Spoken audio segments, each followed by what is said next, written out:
5, 4, 3, 2, 1, 0.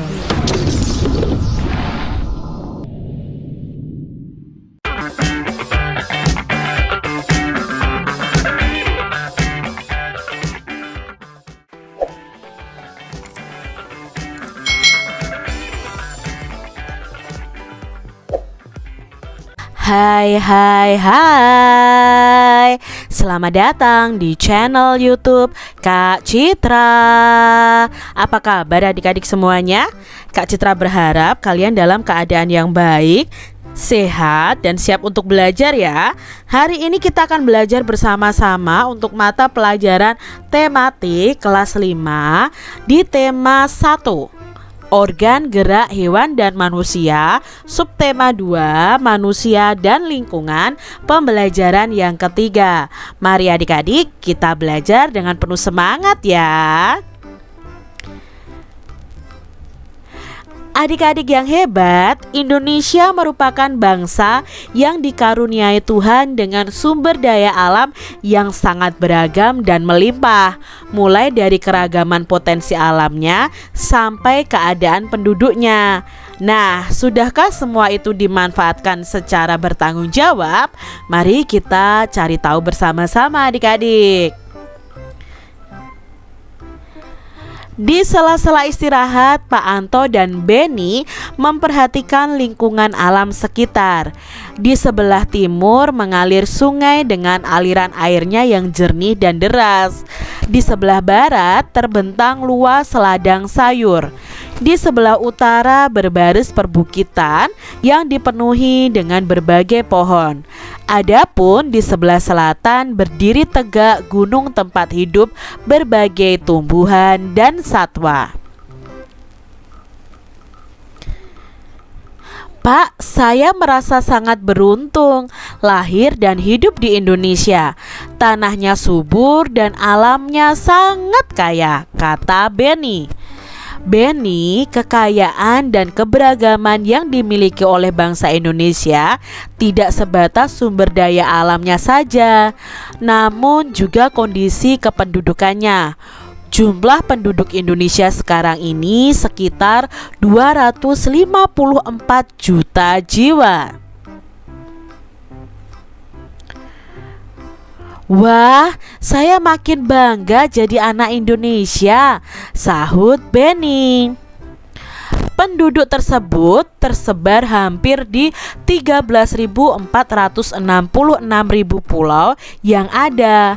Itu menurut Kepala Badan Informasi Geospasial dari Sabang sampai Merauke. Masing-masing pulau atau wilayah itu memiliki beragam suku, adat, budaya, ras, agama, dan golongan. Nah, dari sekian banyak penduduk tersebut juga terdiri atas beragam latar belakang pendidikan, ekonomi, sosial, dan budaya. Jelas Pak Anto. Nah, adik-adik yang hebat, amatilah peta persebaran kepadatan penduduk di Indonesia berikut ini. Nah, adik-adik, di sini ada peta persebaran kepadatan penduduk Indonesia menurut masing-masing provinsi nih ya, tahun 2010. Nah, adik-adik, dalam peta kepadatan penduduk ini ada warna hijau, lalu ada warna hijau muda, hijau lebih muda lagi ya, lalu ada warna kuning ya, lalu ada warna kuning ke krem, lalu ada warna orange dan warna merah. Nah, yang paling padat adalah yang berwarna merah ini karena kepadatan penduduknya itu lebih dari 1.299 orang per kilometer perseginya. Sedangkan untuk yang berwarna hijau ini yang paling tidak padat adik-adik ya, yang paling lengang. Nah, karena apa? Karena hanya kurang dari 10 orang per kilometer perseginya orang yang tinggal di daerah itu. Nah, di sini otomatis yang paling padat adalah Pulau Jawa ya adik-adik ya. Pulau Jawa ini yang paling padat dan yang sedikit tidak terlalu padat ya, itu ada Pulau Kalimantan, Pulau Papua ya.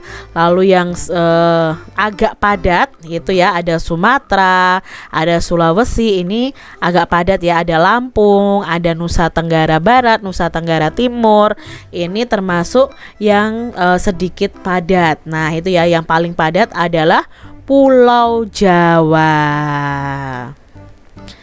Nah, adik-adik yang hebat, dari peta ini mari kita jawab pertanyaan berikut.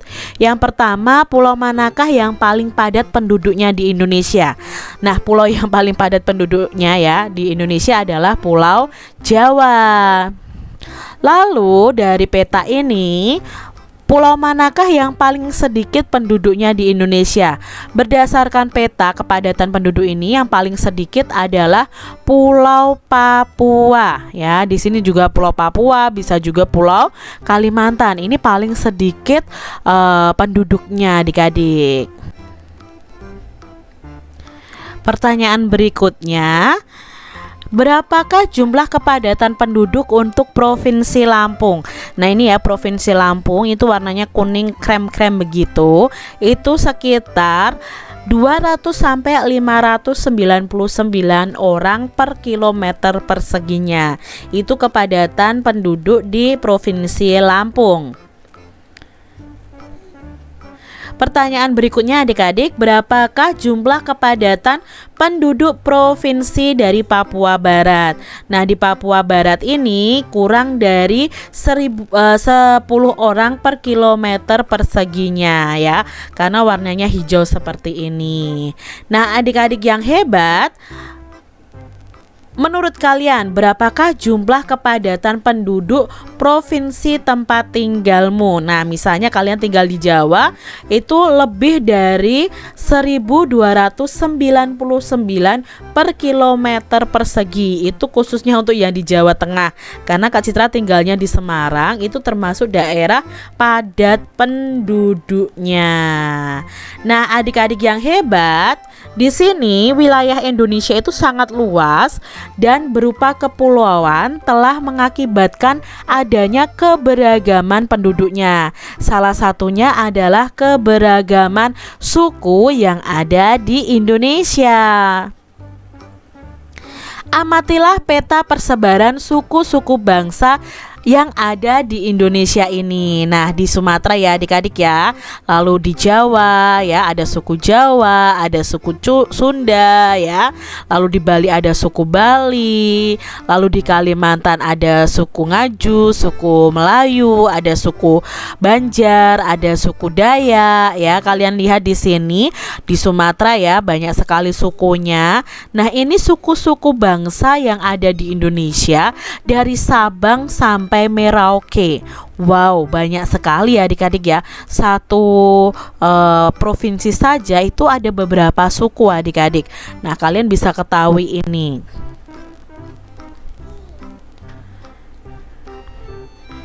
Nah, ini masih persebaran suku-suku bangsa yang ada di Indonesia. Jadi masing-masing suku bangsa itu juga memiliki pakaian adat, upacara adat, senjata tradisional, rumah adat ya, alat musik tradisional dan lain sebagainya. Nah, karena saking banyaknya suku bangsa ini, Indonesia itu kaya akan budaya adik-adik. Nah, adik-adik, kalian telah mengamati dan memahami persebaran suku bangsa di Indonesia melalui peta tadi. Sekarang kita akan sebutkan dan tunjukkan suku-suku yang mendiami pulau-pulau yang ada di Indonesia berikut ini.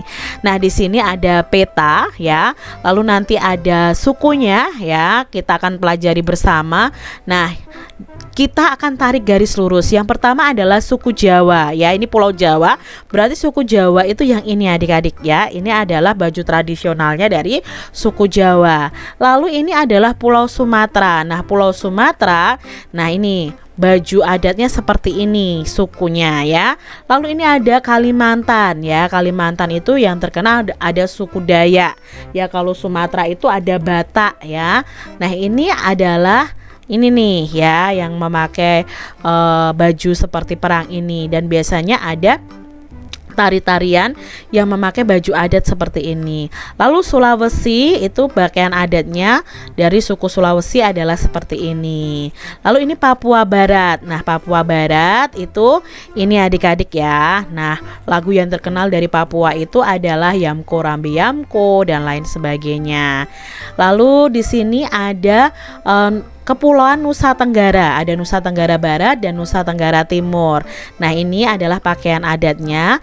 Lalu di sini ada Maluku, ini pakaian adatnya ya. Lalu di sini ada Pulau Bali. Nah, ini adalah pakaian adatnya. Adik-adik yang hebat, nah di sini kalian perhatikan ya, ada 6 pemuka agama yang ada di Indonesia.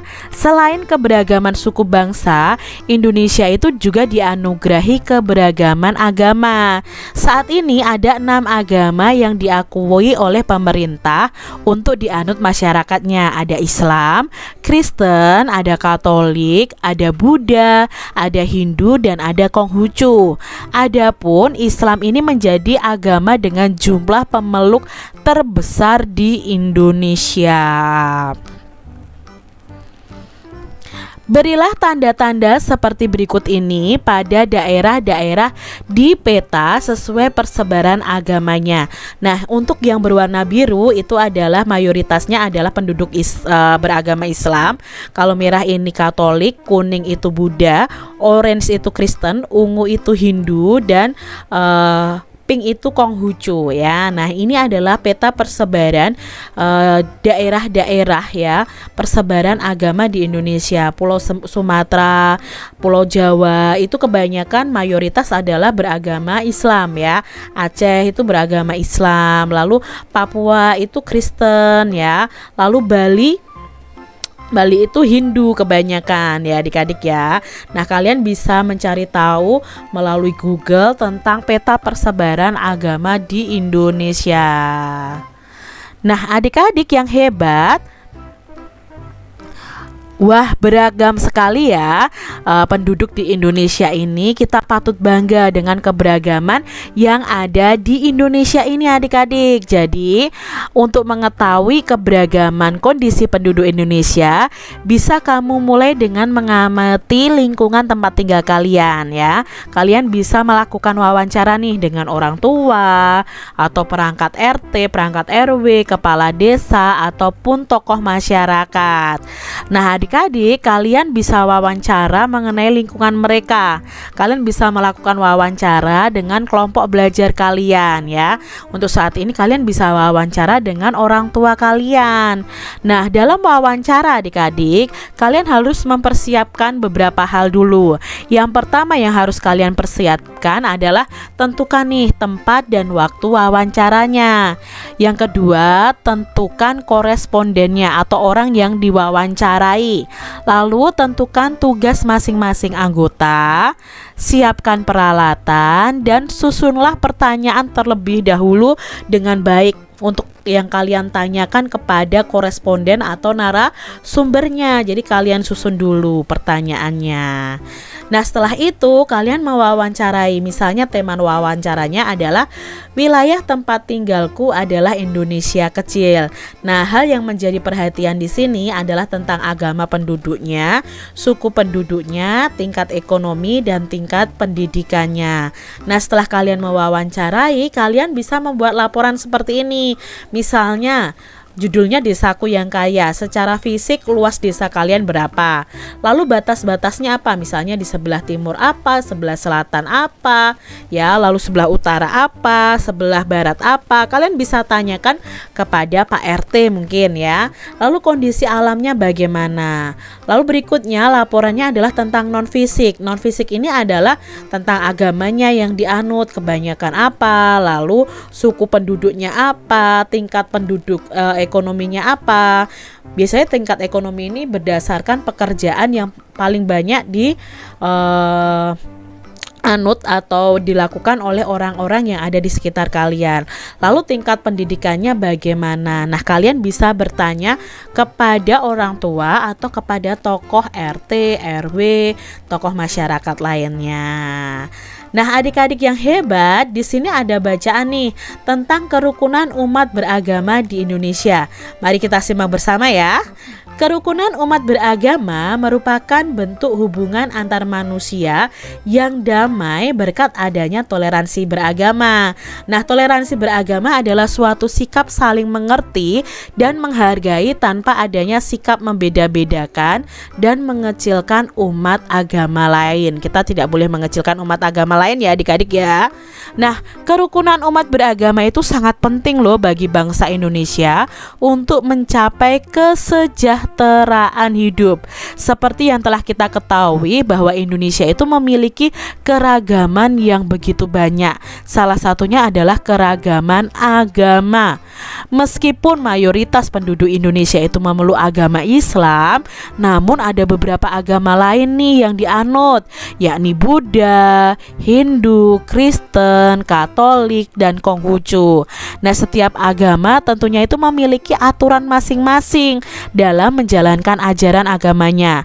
Namun perbedaan ini bukanlah alasan untuk jadi pemecah belah, namun justru menjadi pemersatu dan memperkaya nilai-nilai dalam masyarakat.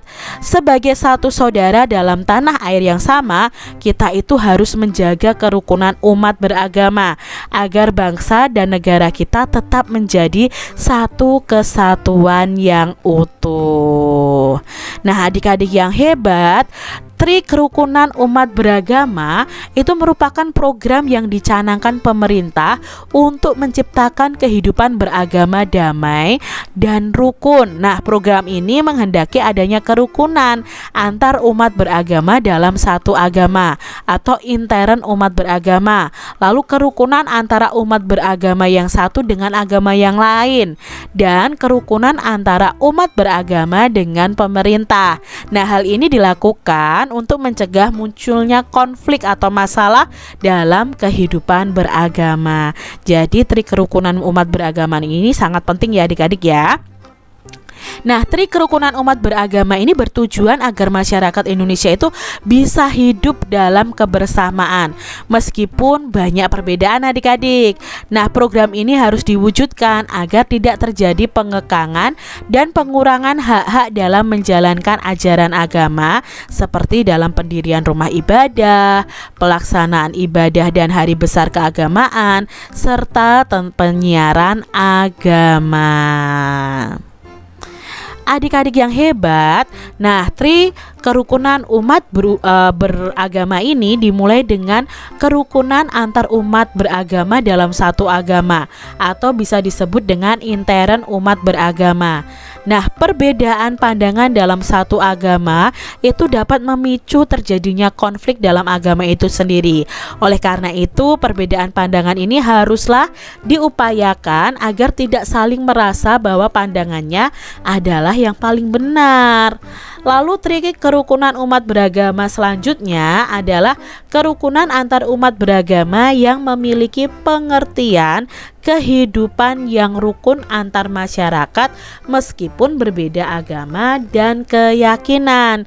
Nah, dalam hal ini tidak terjadi sikap saling curiga mencurigai serta selalu menghormati agama masing-masing. Selain itu juga tidak saling memaksakan agama kepada orang lain. Adik-adik, kita tidak boleh ya memaksakan agama kita kepada orang lain. Nah, adapun Tri Kerukunan Umat Beragama yang terakhir adalah kerukunan antar umat beragama dengan pemerintah. Nah, mengandung pengertian bahwa tiap umat beragama itu dapat bekerja sama dan bermitra secara baik dengan pemerintah dalam menjaga kehidupan bermasyarakat, berbangsa, dan bernegara. Nah, dalam hal ini para tokoh agama dan pemerintah sangat diperlukan perannya dalam mencari solusi yang baik tanpa merugikan pihak manapun. Nah, adik-adik yang hebat, mari kita temukan ide pokok dari masing-masing paragraf bacaan di atas tadi. Ya, ide pokok adalah kalimat utama yang termasuk inti dari bacaan di masing-masing paragraf. Nah, di sini ide pokok di paragraf 1 itu adalah kerukunan umat beragama merupakan bentuk hubungan antar manusia yang damai berkat adanya toleransi beragama. Lalu yang kedua, kerukunan umat beragama itu sangat penting bagi bangsa Indonesia untuk mencapai kesejahteraan hidup. Lalu ide pokok paragraf yang ketiga, Tri Kerukunan Umat Beragama ini merupakan program yang dicanangkan pemerintah untuk menciptakan kehidupan beragama yang damai dan rukun. Lalu di paragraf yang keempat itu membahas tentang Tri Kerukunan Umat Beragama bertujuan agar masyarakat Indonesia itu bisa hidup dalam kebersamaan meskipun banyak perbedaan. Lalu adik-adik, berikutnya di paragraf kelima itu tentang penjelasannya, ide pokoknya itu Tri Kerukunan Umat Beragama dimulai dari kerukunan antar umat beragama dalam satu agama atau intern umat beragama. Lalu di paragraf yang keenam, ide pokoknya itu Tri Kerukunan Umat Beragama selanjutnya adalah kerukunan antar umat beragama yang memiliki pengertian kehidupan yang rukun antar masyarakat meskipun berbeda agama dan keyakinan. Lalu di paragraf yang ketujuh itu ide pokoknya adalah Tri Kerukunan Umat Beragama yang terakhir adalah kerukunan antar umat beragama dengan pemerintah, mengandung pengertian bahwa tiap umat beragama itu dapat bekerja sama dan bermitra secara baik dengan pemerintah untuk menjaga kehidupan bermasyarakat, berbangsa, dan bernegara. Itu ide pokok dari masing-masing paragraf. Adik-adik yang hebat, menjaga kerukunan beragama itu merupakan perilaku yang baik yang harus dilakukan oleh siapapun ya. Nah, hal tersebut juga mencerminkan penerapan nilai-nilai luhur yang terkandung dalam sila Pancasila, terutama nih sila pertama Pancasila, yaitu ketuhanan yang Maha Esa, lambangnya adalah bintang. Adik-adik yang hebat, setiap sila dalam Pancasila itu memiliki nilai-nilai luhur yang berbeda satu sama lain. Nah, sekarang bersama dengan temanmu kalian bandingkan nih nilai-nilai luhur dari setiap sila dalam Pancasila. Di sini Kak Citra akan menjelaskan secara singkat tentang nilai-nilai luhur dari masing-masing sila Pancasila. Misalnya di sini sila pertama Pancasila yaitu ketuhanan yang Maha Esa. Itu nilai luhurnya apa? Nah, nilai luhurnya itu adalah kita bebas memeluk agama dan menjalankan ibadah.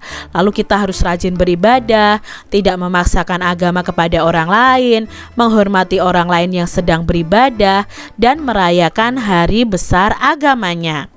Lalu nilai luhur yang kedua di sila kedua, kemanusiaan yang adil dan beradab adalah berteman tanpa membeda-bedakan latar belakangnya, tidak berpihak sebelah dalam menyelesaikan masalah, menjenguk orang yang sakit, membantu orang lain yang kesusahan. Itu sesuai dengan sila kedua Pancasila. Lalu yang sesuai dengan sila ketiga Pancasila, nilai luhur yang terkandung dalam Persatuan Indonesia adalah gotong royong, kerja kelompok, mempelajari kebudayaan dari daerah lain, mencintai kebudayaan asli daerahnya sendiri, dan mencintai produk-produk buatan dalam negeri. Ini nilai luhur yang sesuai dengan sila ketiga Pancasila. Sekarang nilai luhur yang sesuai dengan sila keempat Pancasila adalah melakukan pemilu atau pemilihan umum, lalu musyawarah untuk mufakat, melakukan pemilihan kepala desa, menghargai pendapat orang lain, tidak memaksakan kehendak dan pendapat kepada orang lain, melaksanakan keputusan bersama secara ikhlas dan bertanggung jawab. Ini sesuai dengan sila keempat. Lalu nilai luhur yang sesuai dengan sila kelima Pancasila adalah memiliki kedudukan yang sama nih di muka hukum. Baik orang kaya atau orang miskin ya, semuanya memiliki kedudukan yang sama dalam hukum, melaksanakan pembangunan dan menikmati hasil-hasil pembangunan nasional secara bertanggung jawab. Itu tadi beberapa nilai luhur dari sila pertama sampai sila kelima. Kalian bisa tambahkan lagi dengan mencari tambahan informasi. Nah adik-adik, Pancasila itu menjadi pandangan hidup bangsa Indonesia. Maka dari itu, perilaku dan sikap masyarakatnya haruslah mencerminkan nilai-nilai luhur Pancasila. Meskipun demikian, sering kita jumpai loh dalam kehidupan sehari-hari perilaku orang-orang sekitar kita itu yang tidak mencerminkan nilai-nilai Pancasila. Nah, berikut ini beberapa contoh perilaku yang tidak mencerminkan nilai-nilai Pancasila dan jangan kalian tiru ya adik-adik. Misalnya nih, perilaku yang tidak sesuai dengan nilai-nilai Pancasila di lingkungan sekolah. Contohnya, memilih teman hanya yang kaya saja, tidak mau meminjamkan peralatan sekolah kepada teman, menyontek, berkelahi, tidak mau mengikuti upacara bendera, mengejek teman. Itu perilaku yang tidak sesuai dengan Pancasila adik-adik. Lalu di lingkungan rumah misalnya, perilaku yang tidak sesuai apa dengan Pancasila? Tidak melaksanakan ibadah sesuai dengan agamanya, tidak mau berbagi makanan dengan anggota keluarganya, bermalas-malasan, membantah orang tua, memaksakan kehendak kepada anggota keluarga, berbohong. Itu tidak sesuai dengan Pancasila. Lalu di lingkungan masyarakat, perilaku apa saja yang tidak sesuai dengan Pancasila? Contohnya, tidak mau menjenguk tetangga yang sakit, melarang orang lain itu melakukan ibadah sesuai dengan agamanya, minum minuman keras dan berjudi itu tidak boleh, tidak mau mengikuti kerja bakti, ronda dan rapat lingkungan, suka pamer kekayaan, mencuri. Nah, itu tidak sesuai dengan nilai-nilai Pancasila. Nah, yang tidak sesuai ini jangan kalian tiru ya adik-adik. Adik-adik yang hebat, banyak faktor yang membuat bangsa itu menjadi bangsa yang besar yang bisa dibandingkan dengan bangsa-bangsa besar lainnya di dunia ini. Nah, banyak faktor pula yang menjadikan kita itu semakin bangga loh menjadi warga negara Indonesia. Faktor tersebut antara lain 1. Nilai luhur yang hidup di tengah masyarakat. 2. Kita memiliki wilayah yang luas yang berupa kepulauan adik-adik. Lalu yang ketiga, Indonesia itu memiliki letak geografis dan strategisnya. Lalu di Indonesia itu jumlah penduduknya sangat besar, beragam suku, agama, ras, dan golongannya. Lalu beragam pula budaya, sosial, dan ekonominya. Jadi kita perlu bangga hidup di Indonesia ini. Nah, keberagaman yang dimiliki oleh bangsa Indonesia tidak terlepas dari pengaruh luasnya wilayah Indonesia. Nah, wilayah Indonesia berupa kepulauan yang terdiri dari beribu-ribu pulau tadi ya, beribu-ribu suku, beribu-ribu budaya ya, dari pulau besar dan pulau kecil, baik yang berpenghuni maupun yang tidak berpenghuni. Meskipun demikian, keragaman ini bukanlah menjadi pemecah, justru harus menjadi pemersatu bangsa dengan berlandaskan Pancasila. Nah, demikian tadi adik-adik pembahasan kita di tema 1, subtema 2, pembelajaran yang ketiga. Semoga video pembelajaran ini bermanfaat ya untuk adik-adik semuanya, dan sampai jumpa lagi di video pembelajaran Kak Citra selanjutnya. Tuhan memberkati. Jangan lupa tekan tombol subscribe, lalu tekan loncengnya, tekan juga tombol like, lalu share ke media sosial kalian. Jangan lupa untuk ikuti media sosial Kak Citra. Terima kasih.